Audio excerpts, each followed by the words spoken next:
Hey everyone, welcome back to the IU427 garage. Today we are just doing a standard update on Michael's Mk3. We are working on just a bunch of loose ends and stuff around the car. As you can see, the carpeting is pretty much done.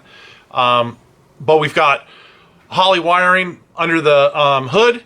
We have heater hoses. We have just hardware issues that we've been waiting on. The brake booster is back out because we've got an issue with the throttle cable. So stay tuned, and we're going to kind of walk you through everything that's going on Michael's car right now.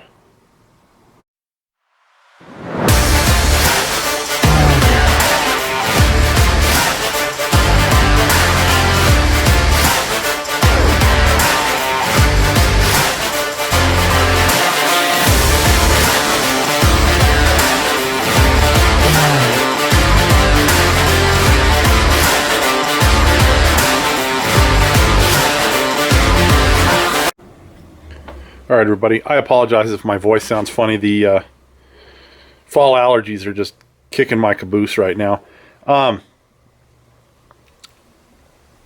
We got a lot of little stuff going on Michael's car. There's just, whenever a car gets to this point, there are just loose ends everywhere. And so what I'm trying to do is kind of do things somewhat methodically so that I'm not having to go back and redo things. So we waited for a new injector harness, which after a phone call to Holley, they graciously sent, and we just have to return the one that was mistakenly packed in our box. So that had to go on before the throttle body went in. The throttle body has been cleaned. I cleaned the butterflies, I cleaned the inside of it out, and then I cleaned the outside, and we put a coat of silver metallic paint on it, because it's old. You know, it's what, 2004, so it's probably 16, 17 years old, and it was just showing its age.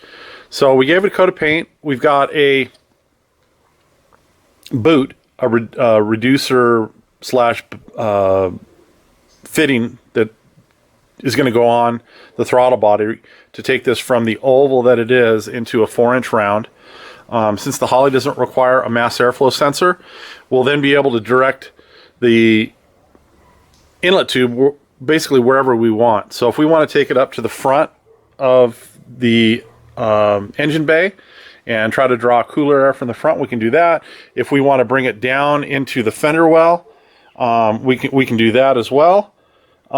We've got a number of options with it. I think it's probably going to be best to bring it forward, just to escape some of the heat of the headers. But we've also got the fuel pressure regulator mounted. I've mounted that to the intake manifold with one of the stock Ford stud bolts, and then a lock nut on top of it, and that's keeping it in place, and it's pretty secure right there. We have our ground run for the alternator. So PowerMaster is really specific in their instructions, and I've said this probably in a previous video, that they want a ground run from the alternator to the block. In this case, we're running it right to the front of the cylinder head, and that is just a secondary ground source for the alternator. Went ahead and stripped out the alternator feed wire from the donor harness. It's incorporated into the engine harness of the 4.6 liter dual overhead cam engine, so I wanted to reuse that harness because we need to use the plug so we can get the excite wire to tie into the Ron Francis harness in the car. So let me go over to the other side of the car and I will show you how we got all that accomplished. But before I do that, we have started running some of the other wires. So I ran a wire down here to the starter solenoid, and that goes up to our battery stud that we have mounted on the lower firewall in the front of the car. All right, so over on this side, I'm going to start with the throttle cable bracket. We took off the existing throttle cable bracket, we cleaned it up and painted it, and then we put in new hardware. So for all this hardware, we're using a coated like flange head bolt. It's very similar to what Ford used, and with the coating on it, it should hold up a lot better over time and not oxidize like the stock ones did. We did get the injector harness plugged in on this side because, again, we wanted to start running some of the other stuff, and so it just made it easier to have that in place so we could run our new alternator feed.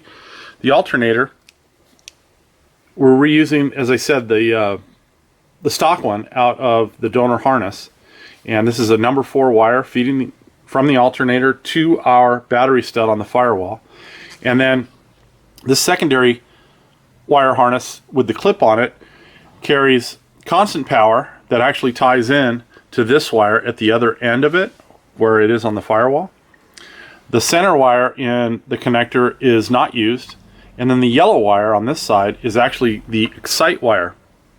The excite wire, the way Ford and I think even GM now, GM may have done this before, but I just don't do as many GMs as I do Fords, requires a 510 ohm resistor in line with this excite wire, because if you feed it a full 12 volts, it will actually burn out the alternator.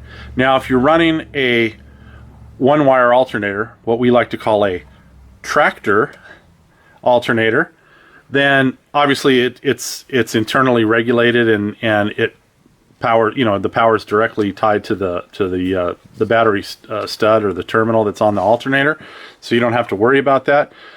We prefer to use the actual OEM type alternators because they will charge better at idle. So if you're spending a lot of time idling the vehicle, then you continue to get a charge, where with the tractor alternators you don't seem to get that. Anyways, so additionally, over on this side of the car, we've been just taking care of more loose ends. So this is a PCV circuit that goes into the head on this side. The interesting thing with this one is, and I'm going to see if I can research this, there's actually an electrical connector on the PCV on this head. So I don't know if the computer, the stock Ford computer, monitors it or what. But if you remember, on the intake manifolds, we had, I think, three intake manifolds. The one that was on it and 2 others. And we kind of picked and choose which ones we used. And so we needed, since this car originally, even in the Mustang, had Hydro Boost, there was no vacuum port for power brakes. And we've since added a vacuum booster for the brakes. So we had to find a vacuum source for the brakes. And I didn't want to just like tee off of this one, which was originally the PCV circuit. So on this, we've shortened the tube that used to come all the way out to here and over, and we shortened it, and we've gone actually into where the EGR was before, because the EGR had been disconnected, but it was still mounted onto the intake. So we drilled and tapped this out for a 3/8 NPT thread, and now we have a nipple threaded into there, and we cleaned out this entire port tract, and there's 2 outlets or 2 inlets on the far side here of the throttle body, and we're pulling vacuum for the PCV off of there now, and from the original PCV port, now we're going into the vacuum port for the brake booster. So we're going to see how that all works out. I still have another PCV on the other side of the car. You can see it right there in the front. That's supposed to tie into the intake track, and that is going to be metered. So that's going to be before the throttle body. It's on the stock configuration, it's after the mass airflow sensor, but it's before the throttle body. So we're going to try to tie it in the same way. So whatever we do over there for an intake tube, we're going to tie in a nipple for that PCV over on that side, and see how that all works out.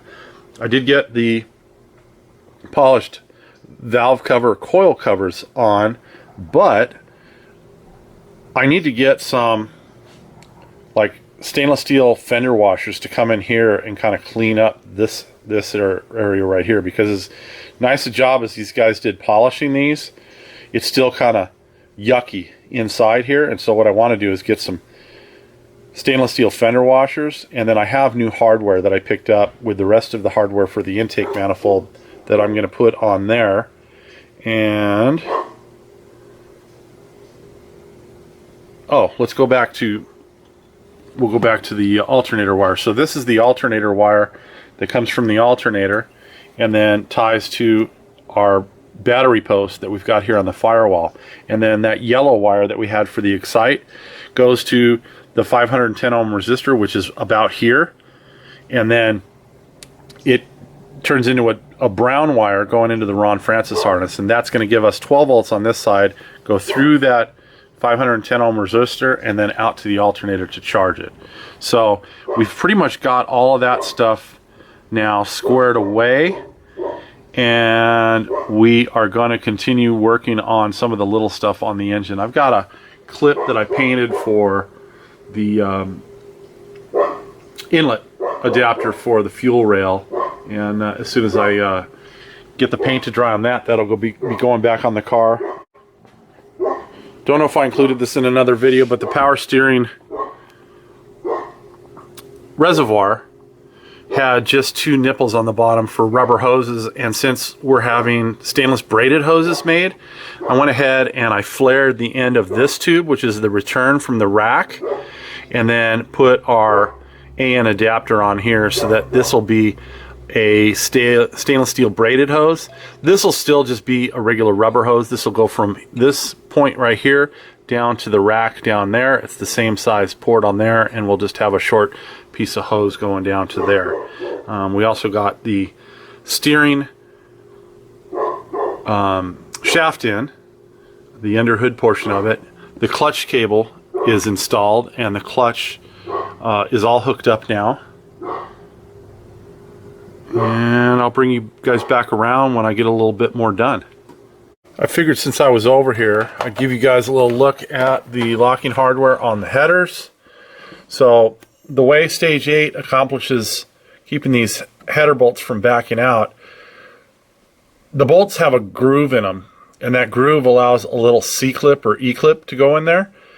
And behind that is an adjustable tang that you can position at any point on the bolt. So although in this case we're using 6-sided bolts, the grooves inside that little tang, the little pointy thing, are 12-point. So kind of like, or, you know, your 12-point wrench fits on your 6-point bolts.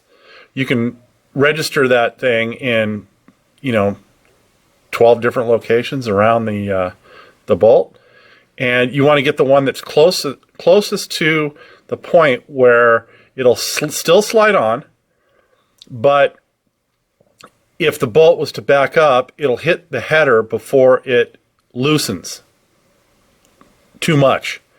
So, and then after that's in position, that E-clip all snaps on there.